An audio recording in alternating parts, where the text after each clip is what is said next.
Hey dudes, welcome to Splat from the Past, the only 80s themed horror and sci fi show where things can get totally radical. Now, today I will be interviewing a friend of mine from the Bay Area. Her name is Shaheena Ali. I've known her for about 4 years from the Redwood City bar scene, and we're going to talk about some of the work she does, working in poems, working with horror stories she writes, which is pretty cool, and going to talk about several different things. And yeah, so I'll be having my friend Shaheena Ali on the show today. I'd like to say happy birthday to James Doughton, who played Greg Marmalard in National Lampoon's Animal House, one of my favorite comedies of all time. Movie's going to be turning 40 years old next month. I'm so excited. Toga! Toga! Oh, so here's Shaheena. Hi, Shaheena. Hi. Hey, welcome to the show. Thank you for having me. How are you? Good, how are you? Good. Just hanging out. Yeah, dealing with the bullshit with your boss. Yeah. While I'm at work at that, so. So, Nowadays you need more than one job to survive out here. I know it's fucking insane. It is. Can you hear me okay? Because I have you on speaker. Yeah, I have you on speaker too. Okay, that works. Um, so we've known each other for about 4 years from the Redwood City bar scene. Yeah, has it been 4 years already? Gosh, time flies. Yeah, we met just before my car accident when I was still drinking, and right after I got out of the hospital, you didn't remember me at first because we always saw each other drunk. Makes sense. Yeah, I kind of remember. We met at Bobby's, right? I think it was Sodini's first, and then we started seeing each other Oh, at Bobby's. that's right. Yeah. So That you're is correct. yeah. So, I never even asked you about your car accident. Yeah, what happened was this guy that I was hanging out with for like 4 years up to that point was a complete douchebag. He Uh-huh. he and I were coming back from the city drunk, and I fell asleep in the passenger seat. He fell asleep at the wheel, and Oh no. we ended up in the middle of the road. We got out okay, and then a car collided with ours, and the impact hit us. Oh my God, that's so scary. Yeah, pretty damn bad. But you were so lucky, that nothing too crazy happened. Well, I got pretty bad injuries, and I gotta watch myself health wise, especially now that I've gained weight again and stuff. But other than that, yeah, I'm very lucky. Yeah, gosh, that's scary. I was in a really bad car accident. Um, and it was actually, unfortunately, it was on the way to Disneyland, a trip to Disneyland. Mhm. It was me, my two little nephews who were probably um, like 4 and 6, and Mhm. then my sister, her boyfriend, and then we had two other friends in the car. It was like 8 of us in a minivan, Mhm. and we were driving on Highway 5 over there by Modesto, Yeah.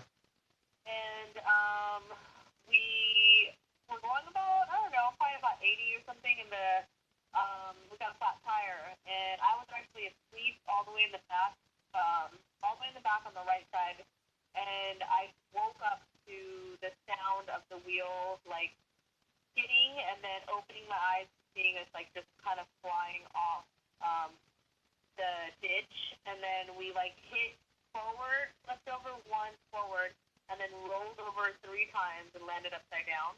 Oh. Uh, Gosh, it was. I felt like I was still dreaming. I didn't feel real, and I like crawled out of the like little tiny. Luckily, I was really skinny at the time, so it worked out. Yes. But I crawled out of the little window, and I Yeah. mean, it took me a second. I mean, I don't know if for years if you were unconscious the whole time, Mhm. or did you wake up during it? Well, let's see. I blacked out. Everything I know is after the fact, and apparently what happened was, um, well, I do remember being in the middle of the road going, "What the fuck happened?" And I was out of breath, and my hand was bleeding, and I was sweating. I just remember that, and then I just woke up in the hospital 30 days later. Oh my gosh. Yeah, I was in a coma. Holy shit, I had no idea. That's crazy. Yeah, During the coma, do you remember anything or like I just was it remember. all? I just remember laying there and thinking to myself, why am I not waking up? And I felt like I kept like reliving the same day over and over again. Wow. Yeah, because I always wonder what. Cause I know a lot of people. Well, I mean, I know a lot of people that have been in comas for a little while because that looks just like they've been sleeping. But I don't know. Wait, 30 days. That's a long time. Yeah, it was Wow, that's crazy. it was pretty crazy and Yeah, stuff. we got pretty lucky. Because I mean, if you saw the car, you would have probably thought everybody in it died. But the worst injury I think was our friend. She actually passed out, and I think she broke her hip Mhm. and her collarbone. And I think for me, I had really bad. I was lucky not to be paralyzed. I had really bad lower back injuries. Uh huh. Um, but I mean, other than that, you know, some scrapes and bruises here and there for everybody else. I had to use crutches and stuff for a couple of months after that. But overall, we're all pretty lucky. I feel like an angel or something was definitely watching out for us that day. Yes, absolutely. Wow. Yeah, and then my nephew actually, once he hurt his neck, they flew him in a helicopter to the nearest. That's what was really annoying was that we were in the middle of nowhere, and the nearest hospital was about 45 to an Mhm. uh, hour away. So it was kind of annoying because they like strapped me to this seat spine thing, and I had these broken pieces of glass in the back of my head, and I Mhm. was trying to tell them, you know, like if they could just help me with that, but they were very serious about me not moving my neck and my back because of possibly being paralyzed. So still this day, I'm pretty sure I have glass still stuck in the back of my head. Wow.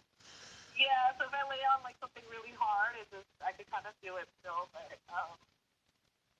yeah. So you're born and raised in San Bruno? No, I was born in San Francisco. Raised more so around Daly City area, Mhm. and I went to school in Daly, like elementary school and middle school in Daly City, and then I went to high school in San Bruno. Wow. I lived in Daly City for a short time a few years ago, and I can't believe anybody would. I can't believe the childhood anybody would have there. It's always so damn cold. Oh my God, it's so I call it Fog City, and it's so depressing. Like I remember, I mean, we would like play hide and go seek in the fog, like Yeah. like like you run far enough, you don't see each other. You know, it's like, oh, where'd they go? But yeah, no, I actually hated it. I love my school, my friends and stuff, but um, thinking back to Daly City, I don't have a lot of good memories, especially being that um, I think I told you that my parents passed away when I was younger, when I was 7. So Yeah. Daly City was where they had passed. So like when I go around Daly City or pass through it, like it kind of just have a lot of like sad memories from there. Mhm. Yeah. But I also lived in Hawaii and LA when I was very young, probably like 3 or 4. Wow. Yeah, I'm trying to move to LA right now to be successful in showbiz. Oh, cool. Yeah, that's the place to go. Yeah. I always wanted to be an actress when I was younger, and I used to tell everybody, when I get, when I turn 18, I'm gonna move to LA, and what I wanted to do, because I love Disney, and everybody always tells me like I should be, or I could be a Disney princess, I should make one of me or something like that. So when I was younger, I used to be like, oh, I'm gonna go to Disneyland, and I'm gonna be Esmeralda, or I'm gonna be, because like they actually make a pretty good living out there, like. doing stuff like that. Yeah. And it kind of like, I don't know, to me, like, it kind of bugged me. Like, one time I went to Disneyland, I saw, like a Korean guy playing Aladdin. It's like, why? Why not just pick an actual Indian guy that actually looks, or Arabian, whatever, like, why not? I'm sure there's tons of them out there, but they have this Korean guy playing Aladdin. It's like, I don't know, it just doesn't really make much sense to me. Yeah. Kind of funny. So when did you first get interested in writing poetry? So yeah, it was probably, it was probably because of the fact that my parents passed, and my sister, so I have two older sisters and brother, and they're all much older than me. So I'm 31. I'm gonna be 32 in July, and my siblings are in their 40s. My brother is 10 years older than me, so he's 41. Mm-hmm. So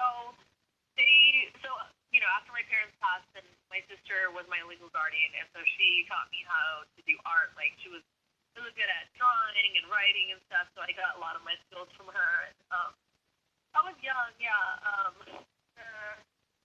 I wish I had all my poems. I don't have so many of the ones that I wrote when I was younger. Mm-hmm. Moving around so much. I've moved, oh my God, I've moved around so many times. So you tend to lose things when moving so much. But I do have one that I had told you about. I was 12, I think, when I wrote that. So that's the youngest, or the oldest poem that I have, actually. Mm-hmm. But I'm grateful to at least have that one. Yeah. How many poems have you written so far? Oh gosh. No, I can't keep track. So many. Like I said, I mean, I had a whole poetry book that I wish I still had, like in high school and stuff, and I don't know where it is anymore. Oh God, I don't even know. I've written so much. I still write them constantly. Sometimes they're short, sometimes they're long.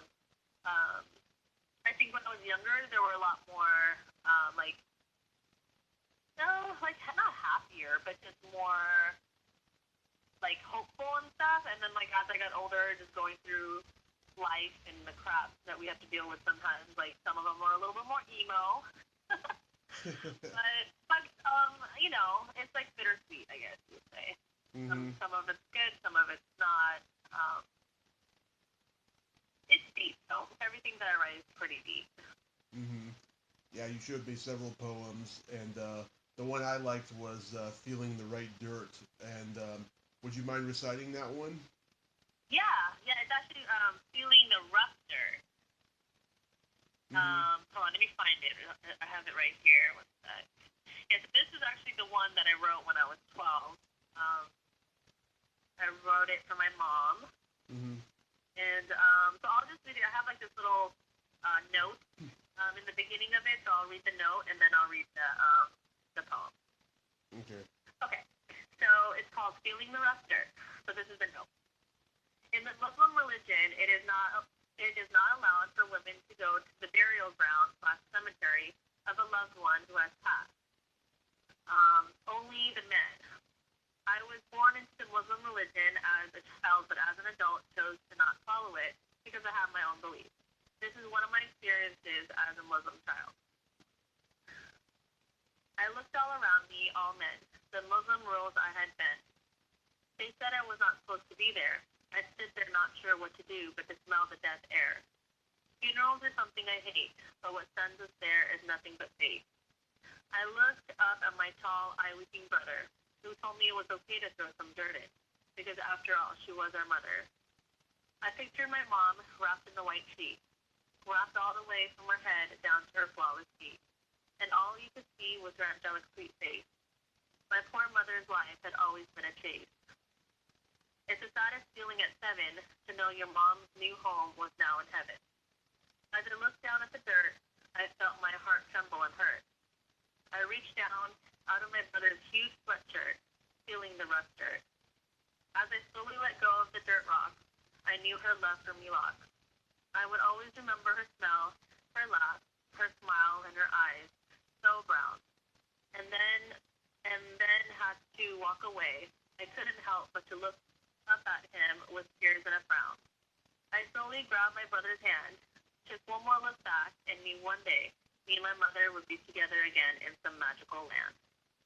So this is dated 11/5/98. Wow, that's beautiful. Beautiful. Thank you. Yeah, I tried to get in a magazine one time. Well, one of my aunts did. She was like, "Oh, I'm gonna send it in, and try to get it published." But it's so hard to get things published nowadays. Yeah. I don't know what they Uh, look for. what was that? I don't know what they look for to get published nowadays. It's so I don't know. I mean, I was lucky. So I do work for a magazine company called Fit and Fabs, and they focus on beauty, wellness, and fitness. And I actually wrote a couple of articles for them and got my picture and bio in their magazine, Mm-hmm. their last issue. And then I'm actually going to have, I'm writing one, I wrote an article for their summer issue too, which should be out pretty soon. Nice. So I'm kind of excited about that. Yeah, you said you wrote a summer article about your nails. About the nail fashion and what's in right now, and what's not, and yeah, it's cool. And if anybody wants to check it out, we have um, we actually put them out at 24-hour Fitness, so Mm-hmm. you can actually get like a free copy from them over there, or at fitandfabs.com too. So yeah, it's cool. I love writing. Writing is one of my biggest passions. So hopefully one day I started writing a bunch of books too. My problem is finishing them. I've only finished one, which is like a children's book, Mm-hmm. um, based on like it's for kids who have lost their parents. So it's like a way to help them cope, and kind of like how I did. So uh, it's like two little mice, and it's about how these little mice lost their parents, and how the sister has to take care of her. So it's kind of like my story, but like in mouse form, sort of. Yeah, I wrote a poem when I was like 14 because there was a girl that lived next door to me. Huh. She wrote poems, and I wrote this kind of creepy but flirtatious poem for her that that I wanted to express myself to her for, and I'm trying to remember what the ending of it was, but it went like this. Um, I like to be tickled even when I'm holding a nickel on my navel or on my toes. I always feel like a prime rose. If you go for the belly, watch out, reflex. My toes are gonna wiggle. Something like that. That's cute. Did Yeah, you ever get to recite it to her or give it to her? I sure did. Nice. And I ended up being her first blowjob. Yep. At age 14, huh? Wow. I was 14. She was, I believe, 12.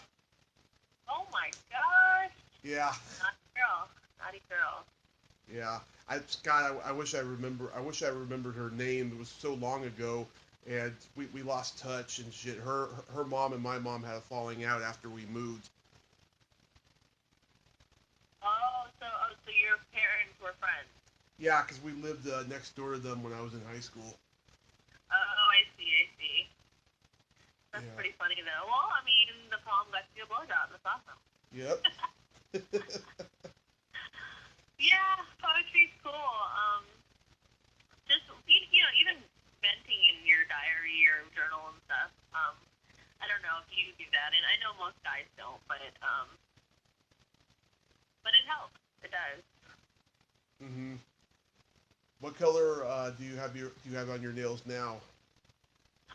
It's like a hot pink, but it's chipped, so I need to redo them. Sometimes I do it myself. I do it pretty well, so if I can save money and do it myself, I do. I've also noticed for some reason my toenails, they like when I do them, they stay good for a long time. It's always the hands that end up getting messed up. But I Yeah. like bright colors. Um, I used to like to wear like black or what is it? It's not French tip, obviously, because French tip is white, but like what has the tip black as well. But I don't Mm-hmm. know. I just feel like with my dark skin, 'cause I have dark skin, especially like my arms and my legs, they're like the darkest parts of my body, which is funny. I guess this is a sign. I don't know, but like the dark color, it just doesn't look. It just makes it look dull, So I like bright, bright colors like pink um, and I love sparkle. I always tell people Yeah. glitter is my favorite color. Yeah, I love sparkles. I really do. I have purple right now. Nice.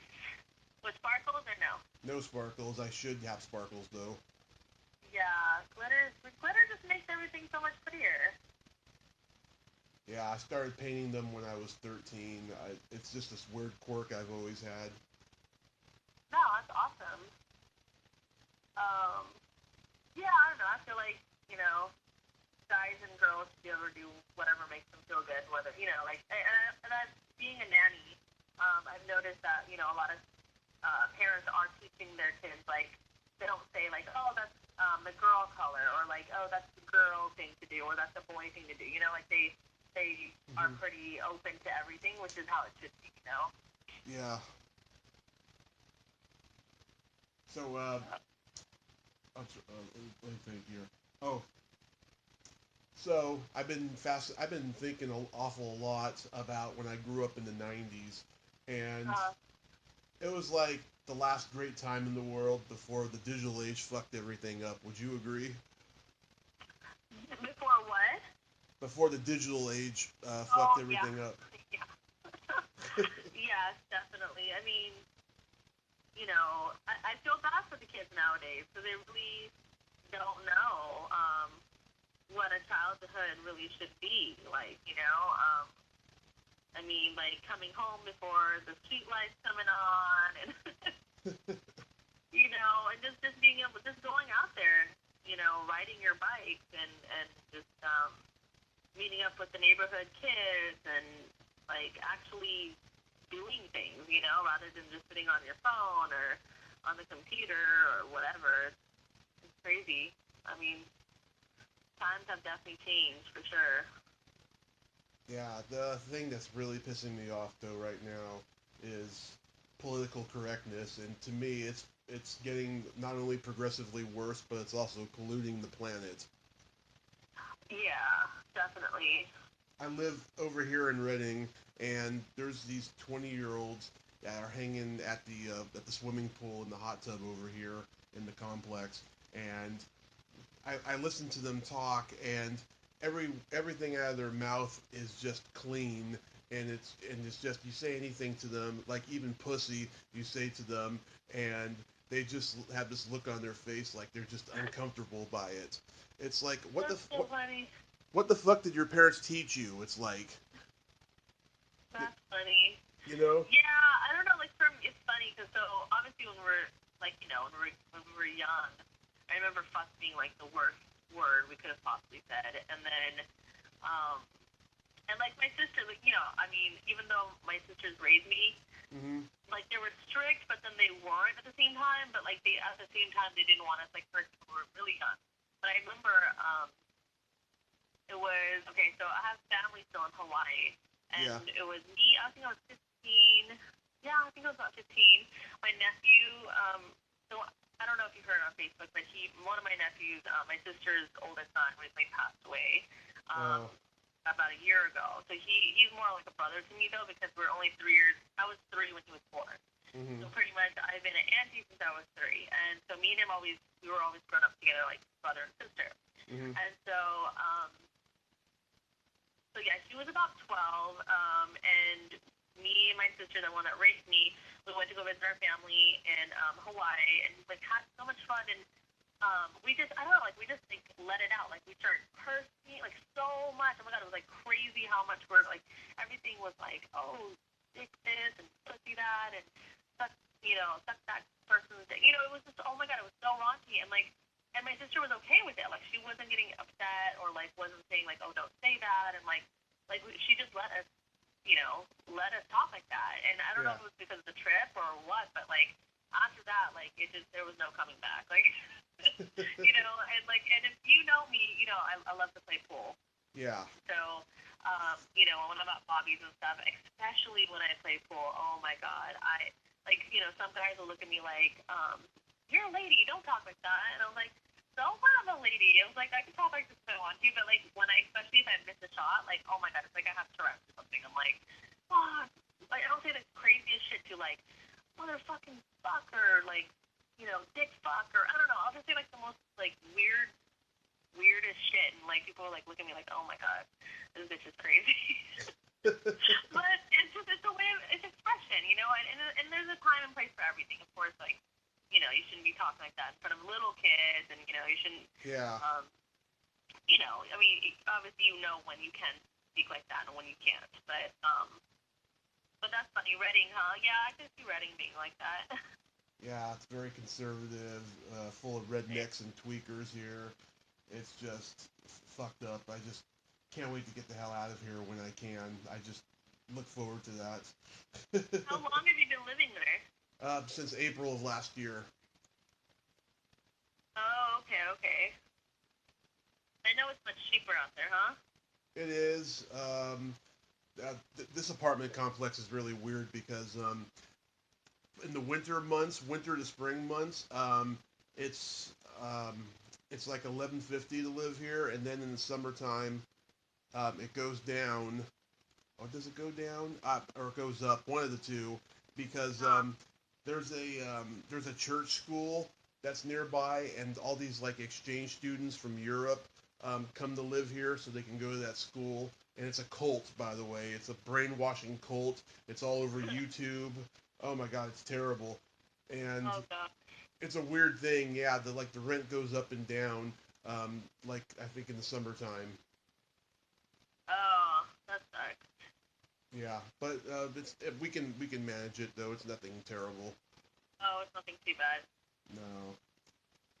But Are you staying with family out there, or? yeah, I came down here to help my mom pay the rent because she got a job close by here, and then she ended up losing the job about 7 months later, and then getting a job in San Jose. So she went back to the Bay Area, and Oh no. I'm by myself during the week, and then she comes home on the weekends, and she stays with my brother in the Bay Area. Oh no. It's That good. sucks. It's good though. I get to do my podcast without any interruptions, and Right, right. I get to write and I get to think about stuff. So it's not too bad. Yeah, no, that's cool. Peace is definitely, needed Yeah. in this crazy world we live in. Yeah. Another thing about the '90s I realized too, that was the beginning of people carrying around their own personal bottle of water. Was it? Yeah, because I never saw anybody do that in the '80s. Yeah, I guess you're right, huh? Yeah. Instantly, I never noticed that. Yeah. It's a crazy thing. You're observant. That's good. I'm very observant, you know, especially when it comes to like women's nails. Like I'll like be talking to a girl and I'll compliment her on her nails, and she'll like, "Oh, thank you. Nobody ever says that." And I'm like, "Yeah, because I'm very observant, and people you meet are not." You know? Yeah, I think that's funny. Yeah, I always love it when specifically a man compliments me on my nails because girls, of course, I mean they all notice it, you know, but it's very rare when like my boyfriend now he actually does pay attention and stuff, so I like that. But like my ex, you knew him, Chad, the one I was with for like 6 years. Um, Yeah. he like it never made a difference for him. Like he thought it was a waste of money. He didn't understand why I even did it, and my thing is like, well, if it makes me feel good, and it was the one thing like out of my paycheck, all my hard work, like all of it would go to bills, this that. So it was just like the one thing that I did for myself, like Yeah. go get my nails done, and um, he just thought it was a waste of money. But like my boyfriend now, he knows it means something to me, and if he could and when he can, he gives me money. He's like, just go get your nails done and go do whatever you want, like whatever makes you feel good, and I Mm-hmm. appreciate that because not many men do that. So it's nice. Well, yeah, Chad is an alpha male, so of course he's not going to be supportive of your nails. Well, even though I wore the pants in the relationship, he tried to be the alpha male.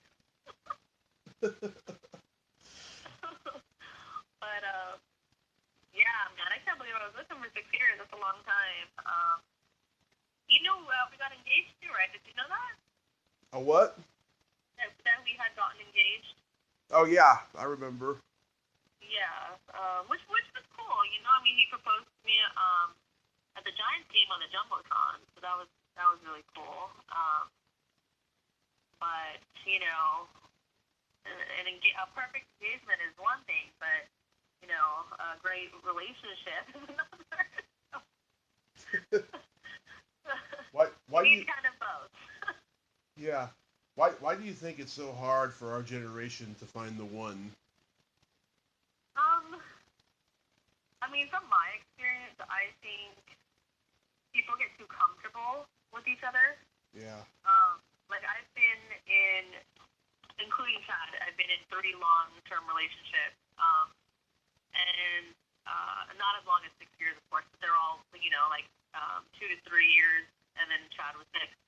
Um, I just think that people, yeah, like for me, when I love somebody, I try to keep it as like fun and exciting and romantic, like no matter how long I've been with them, like I'll surprise them with things or like it doesn't even have to be materialistic, like you don't need money to be romantic. Like this is what I always tell people, like, Yeah. you could be broke and you could still plan a romantic day, like you go to the beach or whatever. So I Right. think people just get too comfortable, like they forget that, they can't just, you know, fart on you while you're being spooned. And I'm like, no, I'm serious. It's like, come on. Like, I mean, there's certain things, yeah, okay, like you get comfortable and, that's cool. You get clothes, that's okay. But, like, there's still some things that you just shouldn't do. And there's some things that you should always do, like hold hands. Like to me, it's a big thing to hold hands in the car, like when I'm driving or when he's driving or whatever. Like, I think it's cute. And when that stops, it's kind of like, oh man, like we're already past that now. So I Yeah. don't know. I think people just get too comfortable and they just forget like the whole reason they fell in love to begin with.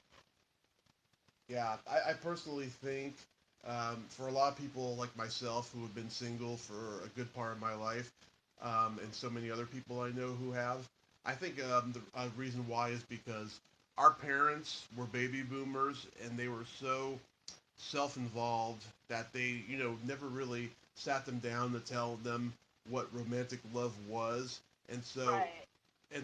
because we were part of that generation of VHS porn, like our reference for love was pornography, Right. you know.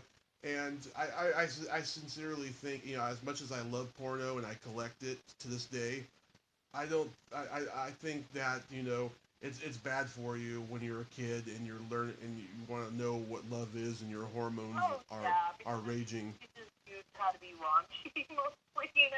Yeah.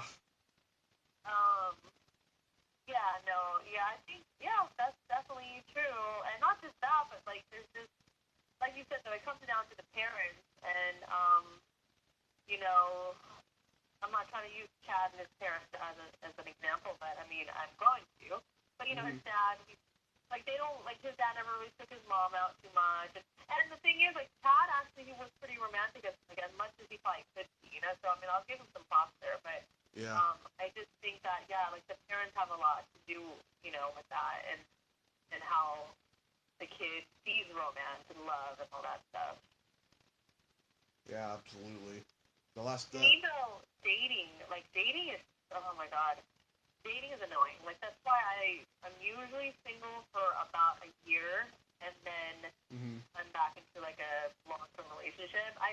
Like, to me, dating is, tiring and like I like to show my love and affection and devotion to one person.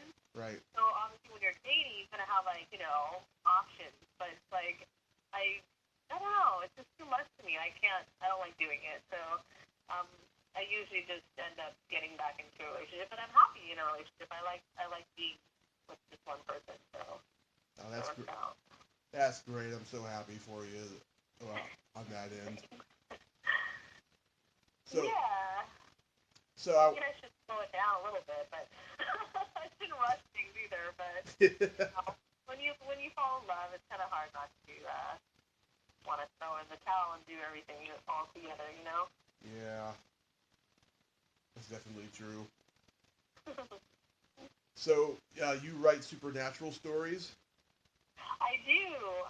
There, some of them are made up.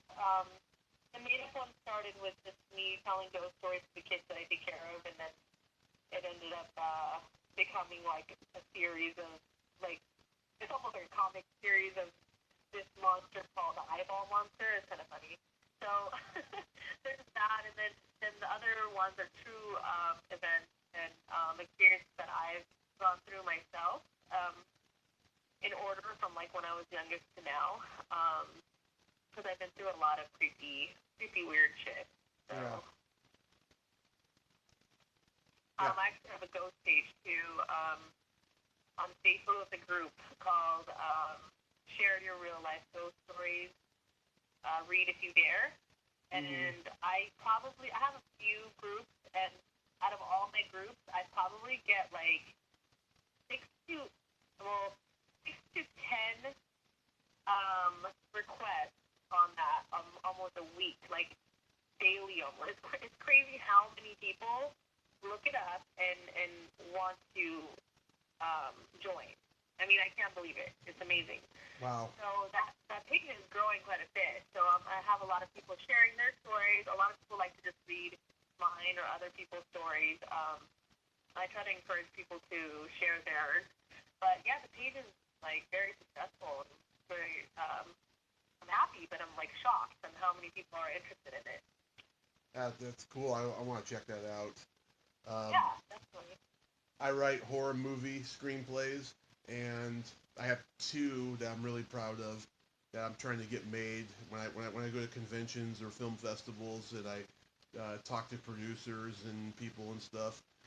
Um, there's this one I wrote. It's a horror anthology movie, and each story is based on something horrific that happened to me in my life, except for one. Aw.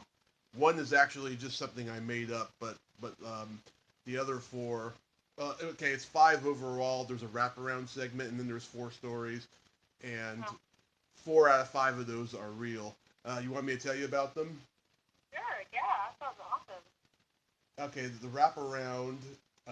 It's called blood streaming, and the wraparound segment. This kid comes home from school after a really bad day. There's a rumor going around that he's a necrophiliac, and that's actually based on something that happened to me in high school. I made this really dark joke about fucking a dead body, and next thing you know, everyone's saying that I was a necrophiliac. So I decided to make that into the story. Oh, okay. And so he turns on this kind of Netflix, Amazon Prime type of online streaming show called Huh. called Blood Streaming. It's a horror anthology show, and then next thing you know, he's powerless. He can't move, and he has to be forced to watch these four stories about they're basically all about not taking your life for granted because everything's right in front of you, type of thing. Oh, The first huh. story is the one that I made up. It's called Bad Hair Day. It's about this woman who owns a magic club and she wants to destroy it because she's not making any business. And she goes to this antique store to find a magic hat because Huh. she has a lot of magicians coming to her club that forget their hats, and so she Huh. gets this one that's demonically possessed somehow, but she doesn't know how it is, and so she sees that as the ticket to destroying the club.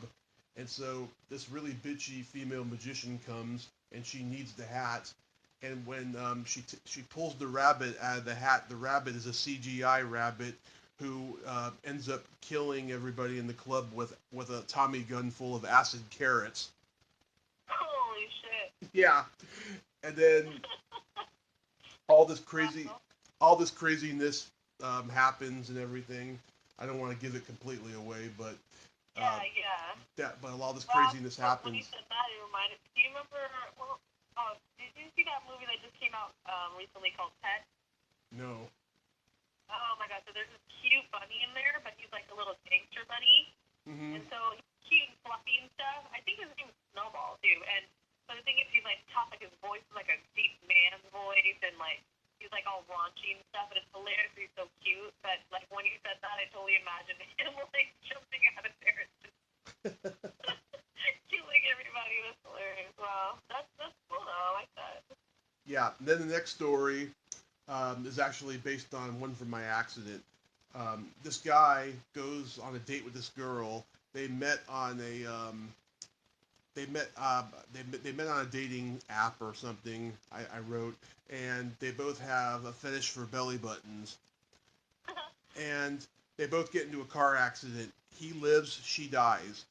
And when he wakes up in the hospital, he had to be cut open, and his belly button is completely missing. And What the? yeah, so then he has this biliary tube in him because that's what I had in me because I had gallstones during this whole process, and so he has his gallbladder removed and the biliary tube and everything, and they were able to restore his belly button, but now it's not an innie no more, it's an outie, and that outie is actually that girl reincarnated, and she starts talking to him. She starts what? She starts talking to him, Oh my god. and then pretty soon, and then pretty soon, it's just driving him crazy and everything. And I'll give away this ending because it's pretty damn funny. It ends with her coming out of his stomach, and there's all blood and guts and everything. And she, as an outie belly button, tries to give him a blowjob, and that's the end of that story. Oh my god. You're twisted. Oh yeah. Oh, it's gonna get more twisted. Yeah, so that was based on that happened to me. Like my belly button was all fucked up for the first half a year that I was out of the accident, and then after I had my gallbladder surgery, they restored it and everything. It looks a little bit better now. Oh, I see, I see. And then the next story, this is a real personal one. It's actually one of the sweeter ones in the script. It's about this guy. He had a girlfriend when he was like 6 years old, and they lost touch. And he always felt that she was probably the one for him because every girl that he's been with since it's just been bad luck, bad relationships, and everything. And his roommate has a crush on him, but he doesn't feel the same way because he holds a torch for this girl from childhood. Uh-huh. So he reconnects with the girl from childhood, and one night, him and her mother have a threesome. And Him, her, what? and who? And her mother, they have a threesome. Oh.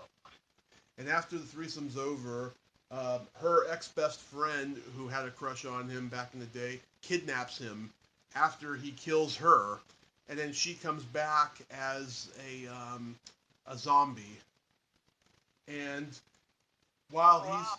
he's all tied up and everything, and this girl is just being creepy and psycho and everything. The old girlfriend from childhood comes back as a zombie and kills her, and then tells him, you know, you have this this girl that you live with right in front of you. You should go to her and everything. So that's that story. It's that one's dark and twisted, but it's actually one of the sweeter ones when you actually read it. You know. Yeah. And then Oh. the last one. This is gonna be fucking bold if this ever gets made into a movie. It's gonna cause a lot of controversy, but a lot of people who were molested in childhood will love it. Uh-huh. This Catholic schoolboy, he finds out that all these kids at his school are being molested by a priest at the Catholic school and stuff. So him and a friend of his like infiltrate because nobody believes him because he's always pulling pranks. So he's like the boy who cried wolf, you know. Right. So they they infiltrate and then they grab him and they kill him. And funny thing happens, a church bingo is happening, and guy grabs an eyeball. Oh no, he grabs what he thinks is a ball with the number on it, but it's the guy, it's the priest's eyeball, and Oh my. and then this old lady lets out this blood curdling scream, and next thing you know, his head is in that thing, and then that's the end of it. Well, he got what he deserved. That's for sure. Yes, and I really think that people would love that story. Yeah, that's funny. Yeah, unfortunately, I think a lot of people can relate to being molested as a child. Were you were you I went molested? through, I went through my own crap of that Yeah. by a stranger at that. So, I mean, I don't know what's worse. I mean, I guess I don't know because some people, some people are like, oh, it was a family member, or a friend or a father's friend, or something like that. I don't know what's worse. I mean, I would think that obviously a family member, someone close to you doing it to you would be worse, than a stranger. Yeah. But of course, that's traumatic as well. So Yeah. it's shitty either way, I guess. Yeah, and I get so fucking pissed off when certain people say, "Oh, there's no way of stopping it. It's part of the culture." Yeah, it fucking is, and that's the problem. We got to figure out how to fucking end it. You know? Yeah, exactly. It's disgusting, and it's so sad. It really is. It's really. I was pretty lucky because mine was so uh, minor in a sense. Like it didn't like damage me, but I know so many people, including my nephew that passed away. He got raped as a child. Especially being a man. I mean that, or a boy. Like I know that itself does a lot of damage too. So Yeah. it's really sad, and it's just unfortunate that this world can be so cruel sometimes. Yeah. It's really really sad, and But all I can say is that one day, whether on Earth or after death, they will get what they deserve. yep, they sure will. Tom is a bitch, but I actually like her. I don't think she's a bitch.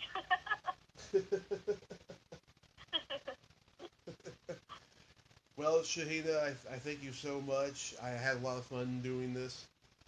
Yeah, me too. Just let me know, and I'm always here. I had a blast too. Thank you so much for asking me, and I hope I'll catch you at the bar when you get your ass back here. Yes, let's do this again. I'll let you know, and if I do see you, it probably won't be at Bobby D's. I'm done with that place. I have been since before I moved. I don't blame you. If it wasn't for like some of the people that I know there, and um, the pool competition, that I mean, mostly that me and my friends would bring there to begin with. I totally understand where that's coming from. Um, Hmm. but yeah, I'm sure I'll see you in Rubber City. Are you moving back to Rubber City or? I have no idea. All I do know is I'm going to be making several trips down there.